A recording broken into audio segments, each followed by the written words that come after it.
Aku tahu Engkau Tuhanku adalah cinta aku. Aku pun mahu mencintaimu. Aku tahu mencintaimu amat perlu. Ia kemuncak daripada segala kebahagiaan. Aku berusaha ke arah itu, tapi cintaku padamu Tuhan. Selamat datang di tempat kami kepada jemaah haji dari Wonosobo. Walaupun saya kira tidak semua ya. Oh, semua Wonosobo. Alhamdulillah.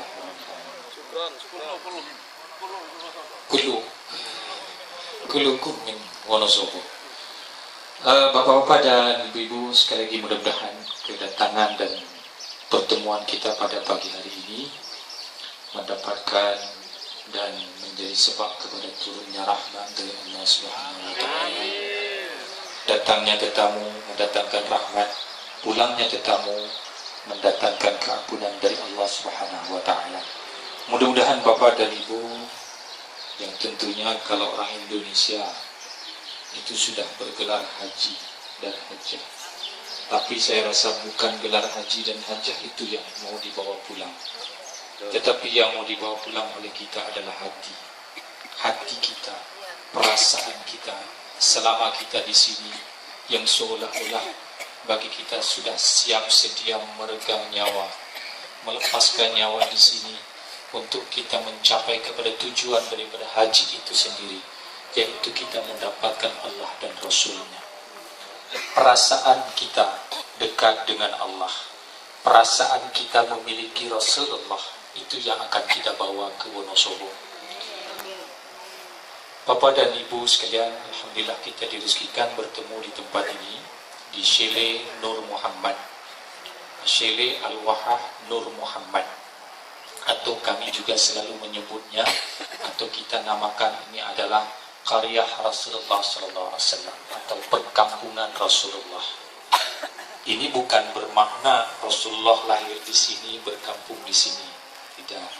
Tetapi ini adalah kita namakan perkampungan Rasulullah SAW adalah karena ini kita buat, ini kita ciptakan suasana seperti ini untuk kita berharap kami yang tinggal di sini ataupun siapa saja yang datang menziarahi ke tempat ini dapat menghayati kehidupan Rasulullah SAW. Kita datang Bapak dan Ibu sekalian ke Tanah Haram ini, ke Makkatul Mukarramah ini adalah tentunya karena kita panggilan Allah dan Rasul-Nya. Bukan karena bapak-bapak menjual sawah, bukan karena ibu-ibu menjual simpanan emas, bukan karena kita sehat, bukan karena yang lain, tetapi sebab yang utamanya adalah karena kita mendapat undangan dari Allah dan Rasul-Nya. Banyak orang kaya, lebih kaya dari kita. Banyak orang sehat, lebih sehat dari kita. Tapi sampai kepada hari ini tidak pun terpanggil untuk datang ke Tanah Haram. Jadi kita adalah yang terpilih di tahun ini dari sekian ratus juta bangsa Indonesia. Mudah-mudahan kita dapat mensyukuri nikmat ini karena kita mendapat undangan dari Allah Subhanahu wa taala dan Rasul-Nya.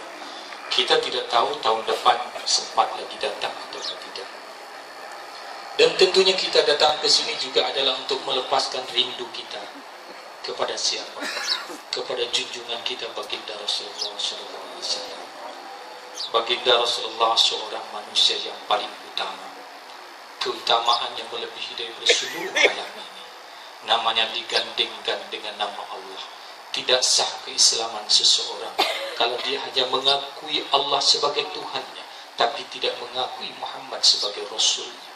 Maka itu sah keislaman seseorang apabila dia melafazkan asyhadu an la ilaha illallah wa asyhadu anna Muhammadar Rasulullah. Kita telah ditinggalkan oleh baginda sudah 1500 tahun kita ditinggalkan oleh baginda Rasulullah secara jasad. Secara jasad kita telah ditinggalkan oleh baginda Rasulullah 1500 tahun. Tetapi ingat Bapak dan Ibu sekalian, baginda Rasulullah telah memberitahu, telah menyampaikan, mengamanatkan, bersabda untuk kita semua, la nabi ba'da, tidak ada lagi nabi selepasnya, tidak ada lagi nabi setelahnya. Jadi bermakna apa? Bermakna baginda Rasulullah dia masih jadi rasul kita, dia masih jadi nabi kita, tapi jasadnya telah diwafatkan 1500 tahun yang lalu, tetapi ruhnya Nur Muhammad dia masih jadi rasul kita. Artinya kita masih memiliki Rasulullah, kita masih memiliki Rasul Bapak dan Ibu sekalian. Jangan kita menganggap kita tidak ada Rasul, seolah-olah apabila baginda Rasul sudah wafat selesai sudah peranannya. Tidak. Kita tidak ditinggalkan oleh baginda Rasulullah, kita tidak ditinggalkan. Rasulullah masih ada, tetapi dia adalah ruhnya. Nur Muhammad itu masih jadi Rasul kita. Maka dia mestilah ditemui oleh kita, mestilah dijumpai oleh kita. Oleh apa? Bukan oleh fisik kita, bukan oleh jasad kita, tapi oleh roh kita. Tetapi kata Rasulullah, siapa yang bertemu denganku dalam mimpi, dia akan bertemu denganku di dalam secara jaga. Di antara kita mungkin ada yang bertemu dengan ruh Rasulullah secara jaga, bukan dalam mimpi. Itu tidak mustahil. Dan itu banyak kali pengalaman orang-orang tertentu yang dirizkikan bertemu dengan Rasulullah. Tetapi kita mungkin yang orang awam datang ke sini adalah untuk melepaskan rindu kita ke kampung Rasulullah. Disinilah Islam dibangunkan. Disinilah agama yang kita anut sekarang ini dimulainya dari sini. Mari kita mengingati sedikit kepada sejarah bahwasanya Islam yang sampai kepada kita bukan berjalan di atas karpet merah, tetapi Islam yang sampai kepada kita di atas kesusahan, pengorbanan dan penderitaan baginda Rasulullah bersama dengan para sahabat. Bukankah Rasulullah dulu ketika awal membawa Islam harus terpaksa menghadapi berbagai tekanan? Bukankah ketika Rasulullah berdoa di depan Ka'bah, ketika bersujud di depan Ka'bah, datang orang-orang kafir Quraisy membawa najis kotoran unta dan kambing disimbahkan kepada badan baginda Rasulullah. Anaknya Siti Fatimah membersihkan. Apa hati Rasulullah di waktu itu? Marahkah? Rasulullah di waktu itu berdoa kepada Allah, ampunkanlah mereka, maafkanlah mereka wahai Tuhan, karena mereka tidak faham.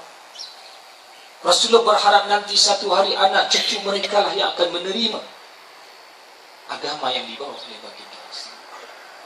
Bukankah Islam yang sampai kepada kita adalah karena kesusahan, kepanasan, keperitan yang diderita oleh Sayyidina Bilal bin Rabah?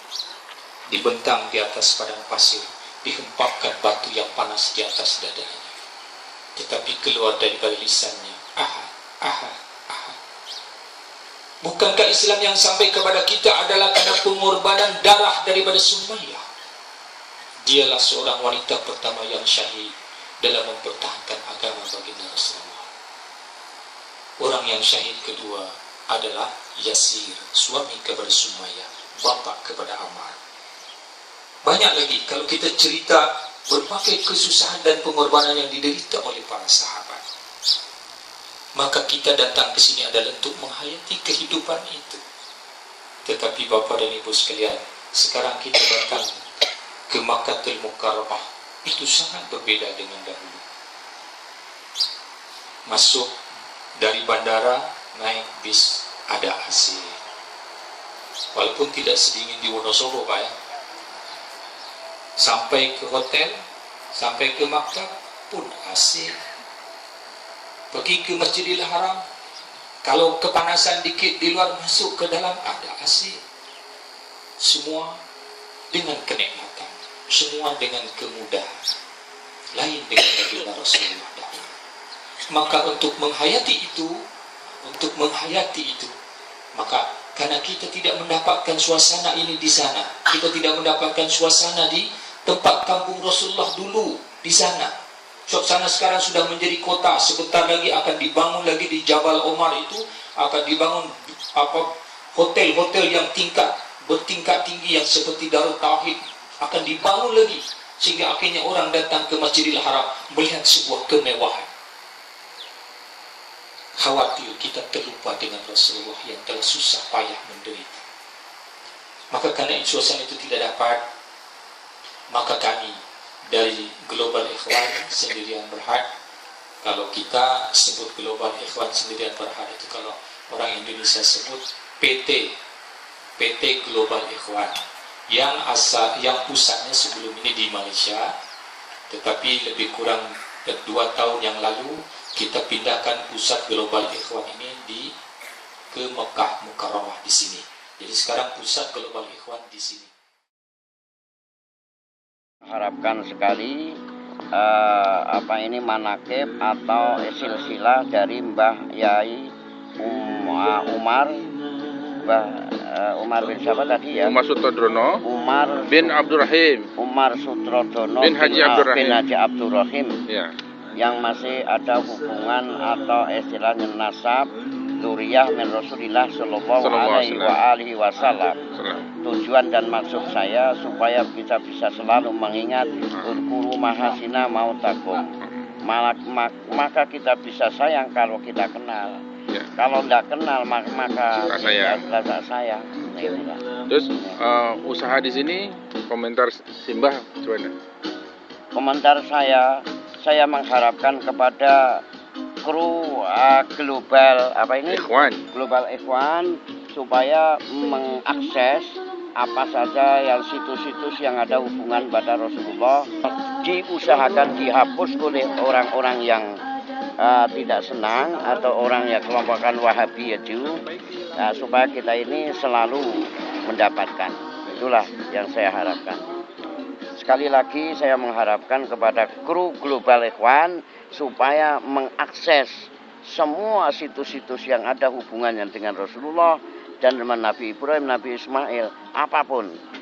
Nah, ini merupakan perjuangan yang sangat hebat. Insya Allah diridhoi Allah Subhanahu wa taala. Wa inna malikul imri'in manawa. Akan dimiliki seseorang apa yang jadi niatnya. Wa in kanat niyatul akhirata jamalallahu samlahu wa yarzuqu min haitsu la yahtasib. Insyaallah. Insyaallah. Makasih, Mbak. Ya, gitu aja.